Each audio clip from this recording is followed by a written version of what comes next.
जय हिंद। आप सभी का बहुत बहुत स्वागत है। मैं उम्मीद करता हूँ आप लोगों ने हमारा ये पूरा कहानी सुन लिया होगा नागरी लिपि। अब हम लोग इसके ऑब्जेक्टिव को लगाएंगे, ठीक है। डायरेक्ट आप ऑब्जेक्टिव पर मत जाइए। मैं पहले कहता हूँ, आपको रिकमेंड करता हूँ कि आप पूरी कहानी को पहले सुन लीजिए। ये तो ऐसे निबंध है, तो पूरी निबंध को आप पहले सुन लीजिए, फिर आप ऑब्जेक्टिव पर आइएगा तो जल्दी कर पाइएगा, ठीक है, और अच्छे से कर पाइएगा। तो अगर आपने नहीं सुना है हमारा निबंध तो नीचे लिंक है डिस्क्रिप्शन में, वहाँ से जाके आप देख सकते हैं। चलिए हम वीडियो को शुरू करते हैं। पहला है नागरी लिपि निबंध के लेखक हैं। देखो, ये नागरी लिपि चैप्टर नंबर 5 है हिंदी का हमारा, गोधूली का, और इससे एक भी क्वेश्चंस आपके गलत नहीं होंगे यदि आप इस वीडियो को पूरा कर लेते हैं। तो नागरी लिपि निबंध के लेखक कौन है? गुणाकर मूले, अज्ञ, विनोद कुमार शुक्ल या प्रसाद, ठीक है ना। तो गुणाकर मूले इसके लेखक हैं, हमने आपको बताया था। नेक्स्ट है नागरी लिपि शीर्षक पाठ। शीर्षक पाठ साहित्य की कौन सी विधा है? साक्षात्कार है या निबंध है या भाषण है या कहानी है ना। तो नागरी लिपि क्या है? नागरी लिपि एक निबंध है, हमने बोला था आपको, निबंध है, बहुत इंपॉर्टेंट क्वेश्चन है। नेक्स्ट है गुणाकर मूले द्वारा रचित निबंध कौन सा है ना। तो गुणाकर मूले ने क्या लिखा है? नाखून क्यों बढ़ते, ये तो हजारी प्रसाद जी ने लिखा है। परंपरा का मूल्यांकन, ये तो अभी आप लोग आगे पढ़ेंगे। नागरी लिपि है ना, तो ये नागरी लिपि लिखा है इन्होंने। श्रम विभाजन जाति प्रथा तो भीमराव अम्बेडकर ने लिखा है। नेक्स्ट आगे बढ़िए क्वेश्चन नंबर 4 पर। गुणाकर मूले का जन्म कब हुआ था? 1935, 1925, 1916, 1908। तो गुणाकर मूले का जन्म आप लोग पढ़ेंगे 1935 ईस्वी में हुआ था। क्वेश्चन नंबर चलिए 5 में, नागरी लिपि का प्राचीनतम लेख किस प्रदेश में मिले हैं? ठीक है, सबसे पहले दक्कन प्रदेश में, कलिंग प्रदेश में, पांड्य प्रदेश में या कोंकण प्रदेश में। ठीक है, अगर मैंने वीडियो में उसमें नहीं बताया था तो आप टेंशन मत लीजिए, ठीक है ना। हम यहाँ पर आपको बता देते हैं, शायद मैं इस क्वेश्चन को नहीं बताया था। तो नागरी लिपि के जो प्राचीनतम लेख मिले थे वो दक्कन प्रदेश में मिले थे। नेक्स्ट आता है नागरी लिपि में प्राचीन मराठी भाषा के लेख मिलने लगे थे। हाँ, ये तो मैंने आपको बताया था, 8वीं सदी में, 9वीं सदी में, 10वीं सदी में, 11वीं सदी में। तो नागरी लिपि के जो प्राचीन मराठी भाषा के लेख थे वो 11वीं सदी में मिलने लगे थे। नेक्स्ट है हमारा क्वेश्चन नंबर 7, है ना। देवनागरी लिपि में कौन सी भाषा लिखी जाती है? हिंदी, नेपाली, मराठी या सभी, है ना। अगर आप थोड़ा सा भी ध्यान से पढ़े होंगे तो आपको पता होगा कि देवनागरी लिपि में सारी भाषाएं लिखी जाती है। ये जितनी भी भाषाएं यहाँ ऑप्शंस में दी गई है। उत्तर भारत से नागरी लिपि के लेख कब से मिलने लगे थे? ये तो मैंने अच्छे से वहाँ पर स्टार दे के लिखा था आपको कि उत्तर भारत में नागरी लिपि के लेख कब से मिलने लगे थे, है ना। 8वीं सदी, 6ठी सदी, 9वीं सदी, 4थी सदी। तो ये 9वीं सदी में। देखो, ये चैप्टर थोड़ा सा हार्ड टाइप का है क्योंकि इसके क्वेश्चन थोड़े से अजीब टाइप के ज़रूर हैं, है ना। आपको टेंशन नहीं लेना है, हो जाएगा, आराम से हो जाएगा, ठीक है। नेक्स्ट है हमारा हिंदी के आदि कवि कौन हैं? चंद्र बदाई, है ना, अमीर खुसरो, बिहारी लाल या सरहपाद। हमने नीचे स्टार देके बोर्ड में लिखा था, याद कीजिए कि हिंदी के जो आदि कवि हैं वो कौन हैं? हमारे सरहपाद जी हैं। नेक्स्ट क्वेश्चन आता है हमारा, सरहपाद की कृति कौन सी है? ऑप्शन है दोहा कोश, पृथ्वीराज रासो, मृच्छ कटिम या फिर मेघदूत। तो सरहपाद की जो रचना है वो है हमारा दोहा कोश।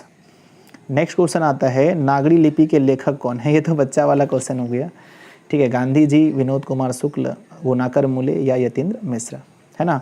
तो नागरी लिपि के जो लेखक हैं वो कौन है? हमारे गुणाकर मूले जी हैं।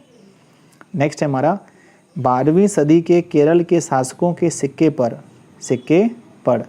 पर क्या लिखा था उन्होंने? याद कीजिए, वीर केरलस्य जैसे शब्द लिपि में अंकित हैं। ब्राही लिपि, खगोष्ठी लिपि, ठीक है ना, या फिर गुजराती लिपि या देवनागरी, ठीक है ना। तो राइट आंसर हमारा क्या हो जाएगा? तो 12वीं सदी में केरल से लिखा था देवनागरी लिपि में, याद कीजिए आप लोग, हमने बताया था आपको। नेक्स्ट हमारा फिर क्या आता है? नेक्स्ट क्वेश्चन है ना, नेक्स्ट क्वेश्चन है हमारा कि ईसा की 14वीं 15वीं सदी के विजयनगर के शासकों ने अपने लेखों की लिपि को क्या कहा था? नंदनागरी, देवनागरी, गुजराती या ब्राही। याद कीजिए उन्होंने क्या कहा था, है ना। उन्होंने इसे नंदनागरी का नाम दिया था, याद कीजिए, ठीक है। नेक्स्ट है बेतमा दानपत्र का समय है। ये क्वेश्चन मैंने नहीं पढ़ाया। 1020 ईस्वी, 1021, 1022, 1023, है ना। तो बेतवा दान पत्र का जो समय है वो 1020 ईस्वी माना जाता है। ऑप्शन नंबर ए सही है। नेक्स्ट, गुणाकर मूले ने अपनी किस पुस्तक में संसार के प्रायः सभी प्रमुख पुरालिपियों की विस्तृत जानकारी दी है? आप लोग मुझे ये बताइए, गुणाकर मूले की सबसे प्रसिद्ध पुस्तक कौन सी थी? सबसे प्रसिद्ध पुस्तक, ठीक है। ऑप्शन देखिए, अक्षर कथा, अक्षर की कहानी, भारत इतिहास और संस्कृति, नक्षत्रलोक। है तो सभी उन्हीं के पुस्तक, लेकिन उसकी जो सबसे प्रसिद्ध पुस्तक है, मैंने स्टार्ट देके बोर्ड में लिखा था, देख लेना वीडियो फिर से, अक्षर कथा मैंने बताया था, ठीक है। नेक्स्ट है हमारा, मोहम्मद गजनवी के बाद किस शासक ने अपने सिक्के पर नागरी शब्द खुदवाए हैं? मोहम्मद गौरी, अलाउद्दीन खिलजी, शेर शाह या फिर सभी, है ना। तो हमने क्या बोला कि हिंदू शासकों ने नहीं, मुसलमान शासकों ने भी उस पर अपने नागरी लिपि खुदवाया था। तो आंसर क्या होगा? आंसर होगा हमारा इनमें से सभी। ऑप्शन नंबर डी होगा, इनमें से सभी, ठीक है। नेक्स्ट आगे बढ़ते हैं। उत्तर भारत में पहल पहल मतलब होता है शुरू में, पहल पहल किस राजाओं के लेखों में नागरी लिपि देखने को मिलती है? ऑप्शन है हमारा, राष्ट्रकूट के राजाओं में, गुर्जर प्रतिहार राजाओं में, चोल राजाओं में, या इनमें से कोई नहीं। तो उत्तर भारत में ये सभी जो लिखे गए हैं, ये उत्तर भारत के है ही नहीं। राष्ट्रकूट राजा, गुर्जर प्रतिहार, चोल राजा, ये सब उत्तर भारत के नहीं हैं।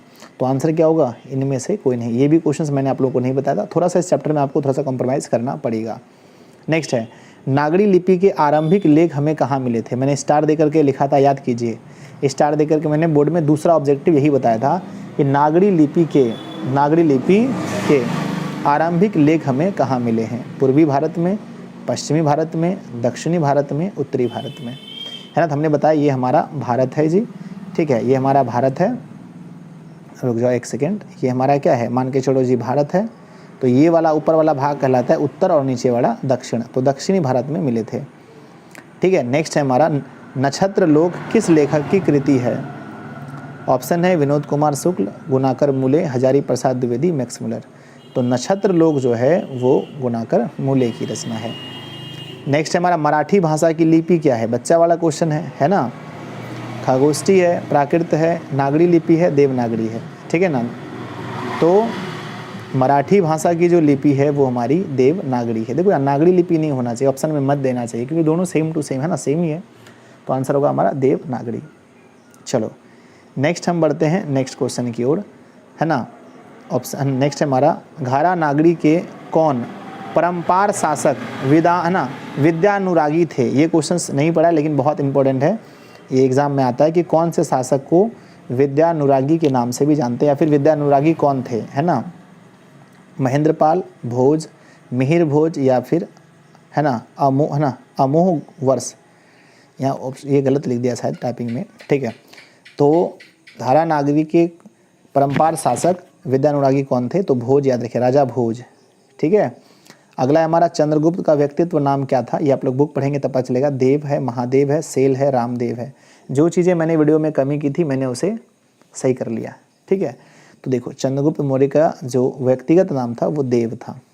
नेक्स्ट हमारा आता है, हिंदी भाषा की लिपि क्या है? ये तो बच्चा वाला हो गया आप लोग के लिए, ब्राही, देवनागरी, चंद्रलिपि, गुरुमुखी, ठीक है। तो हिंदी भाषा की लिपि क्या है? देवनागरी है। नेक्स्ट है, दोहा कोश किसकी रचना है? सरहपाद की, रसखान की, जीवनानंद दास की, गुरु नानक की।